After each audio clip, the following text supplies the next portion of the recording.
কিভাবে তৈরি করেছি আর একবার দেখিয়ে দিচ্ছি। আচ্ছা, এখানে একটা কাঠি আছে, কাঠির উপরে এটাকে চাপিয়ে দেওয়া আছে। হ্যাঁ, এই যে এই জিনিসটি স্পাইরাল করে এইভাবে দেওয়া আছে।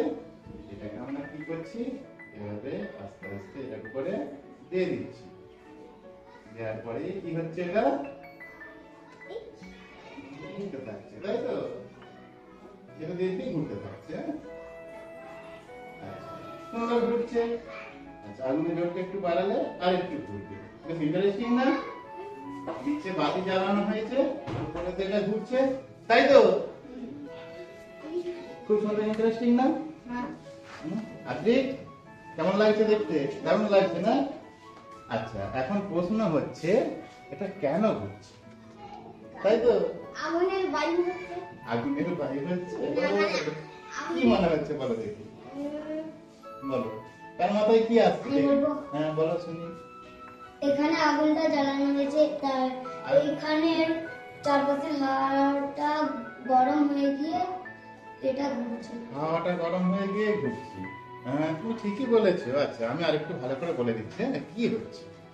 আচ্ছা, এখানে তো আগুনটা জ্বলছে, তাহলে এই আগুনটার আশপাশের যে বাতাস হয়, সেই বাতাসটা কি হচ্ছে, গরম হয়ে যাচ্ছে।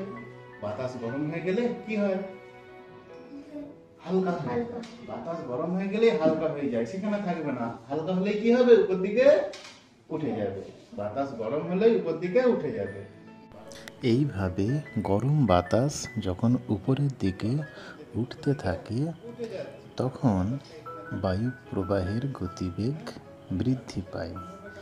আর কোনো স্থানে বাতাসের গতিবেগ বৃদ্ধি পেলে সেখানকার চাপ কমে যায়। এখানে একটি বার্নৌলির তত্ত্ব আছে। যাই হোক, বাতাসের চাপ কমে যাওয়ার জন্য সেখানে যা কিছু বস্তু থাকে সেগুলো একটু উপর দিকে ওঠার চেষ্টা করে। একইভাবে এখানে এই কাগজটিকে এমনভাবে ডিজাইন করা হয়েছে এটা উপর দিকে উঠতে চায়, কিন্তু এটা ঘুরে যাচ্ছে। আরও কয়েকটা উদাহরণ দিলে ব্যাপারটা আরও স্পষ্ট করে বোঝা যাবে। যেমন তোমরা যখন বাইকে করে রাস্তায় যাও, বাইকের গতি যখন খুব বেশি থাকে তখন মনে হয় যেন বাইকটি আর রাস্তায় থাকতে চাইছে না, এটি উড়তে চাইছে। ঠিক এই পদ্ধতিতেই উড়োজাহাজও কিন্তু আকাশে ওড়ে। আবার লক্ষ্য করে থাকবে, যখন খুব বেশি জোরে বাতাস দেয় তখন উঠোনে বা রাস্তায় কোথাও যদি কোনো ত্রিপল পড়ে থাকে, সেই ত্রিপল কিন্তু যেন উপর দিকে উঠতে চাইছে। এটাও কিন্তু এইভাবেই ঘটে, এই পদ্ধতিতেই ঘটে থাকে। কি তাহলে ব্যাপারটা ঠিক মজার হলো না? যাই হোক, আজকে হচ্ছে তোমাদেরকে এই পরীক্ষাটা দেখালো। এটা তোমরা যখন বড় হবে নিশ্চয়ই তোমাদের মনে থাকবে, থাকবে তো মনে। আর একটা কথা খুব গুরুত্বপূর্ণ, যেটা হচ্ছে তোমরা কিন্তু এখন বাড়িতে এটা কিন্তু করতে যাবে না, ঠিক আছে? বাড়িতে এটা তোমরা যদি করতে যাও তোমাদের হাত পুড়ে যেতে পারে। এখন ছোট তো, তোমরা যখন একটু বড় হবে বাড়ির বড়দের সাহায্য নিয়ে তোমরা করতে পারো, ঠিক আছে?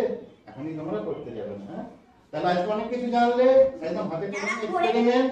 হ্যাঁ বলো, হ্যাঁ তারা একটু করতে পারে, ঠিক আছে? তাহলে টাইম হয়ে যাক।